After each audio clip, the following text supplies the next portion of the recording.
Your greatest challenge is believing the gospel. And that is today's Morning Moxie.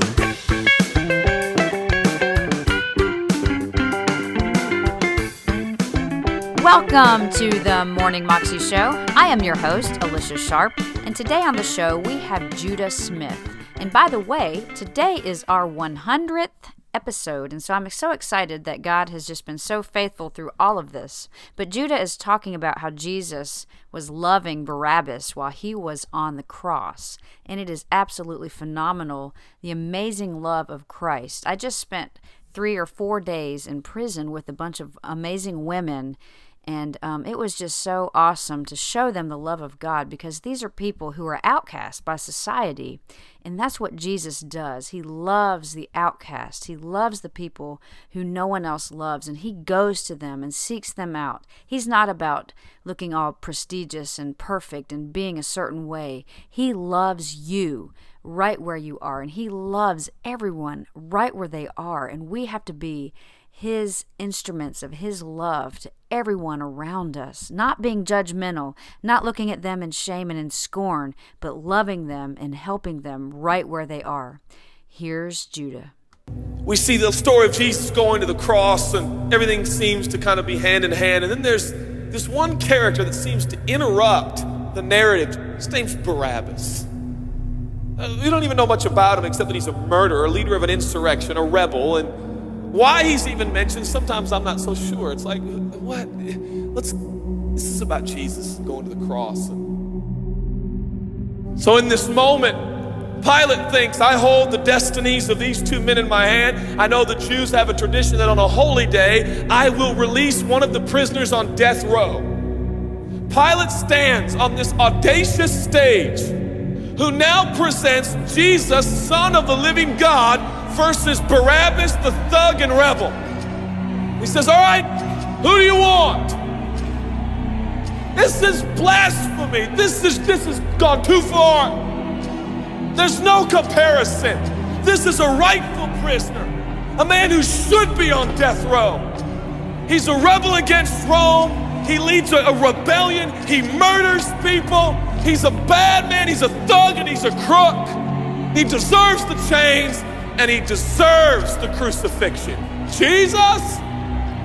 What has he done but heal, restore, deliver, set free, open blind eyes, open deaf ears, heal the lame and the leper? What has Jesus done? Who do you want? We want Barabbas. Yeah, give us Barabbas.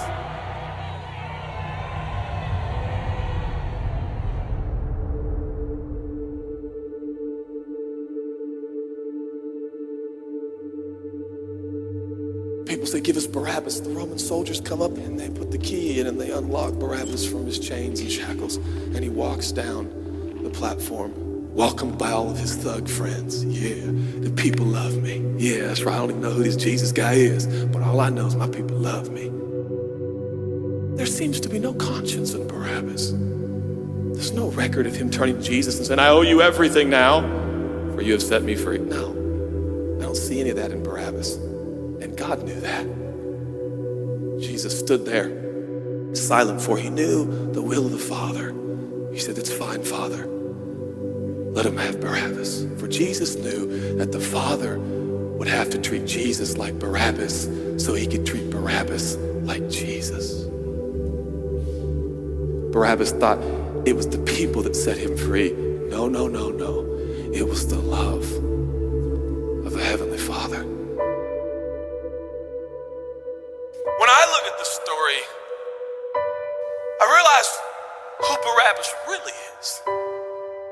That's me. That's you. That's us. And I felt, I was reading this the other day, and I felt God speak to me. I love Barabbas.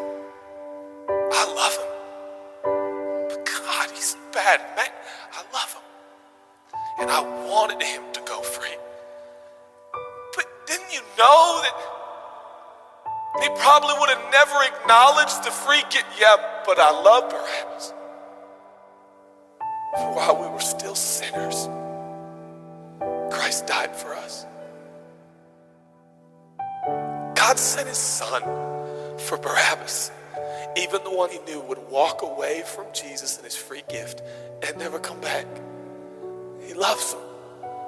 And the nerve, the gall, and the audacity of believers to think, I got saved by grace, but now that I'm in this deep, dark place of bondage, I better work hard to get myself out. What? That's the opposite of the gospel. Are you bound? Are you held under the power of this temptation, this sin, the sexual urges? Do you feel like it's controlling you? What are you gonna do? I'm gonna shake myself free. Stop it! No, you won't! You're no match for the powers of hell and the urges of sin and sexual temptation. You will not overcome it, and you will never overcome it. You'll just be another statistic. There's no answer within yourself. Your own marriage, your own goodness, your own discipline, your own devotion will not save your marriage and will not save your kids. There's only one. And he's the one that took your place.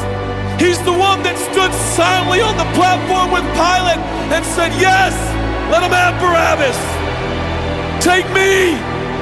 How many times have I stood on that platform with Pilate and Jesus, and I'm the Barabbas, and they start to take my chains off, and I say, no, I deserve this. I deserve the guilt. I deserve the shame. I deserve the consequence. I deserve it. Jesus seems to look at me and say, no, son, let me have it.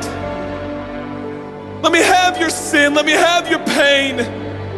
No, God, I did it to myself. I deserve it.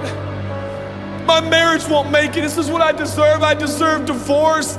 I deserve poverty. I deserve sickness. I deserve it all. No!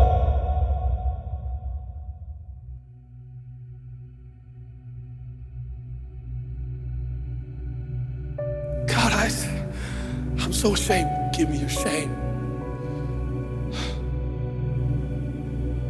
But God, what if I do it again? I'll still be here. Oh God, I don't want to hurt you. I love you. I don't want to do this anymore. Give me your sins, son.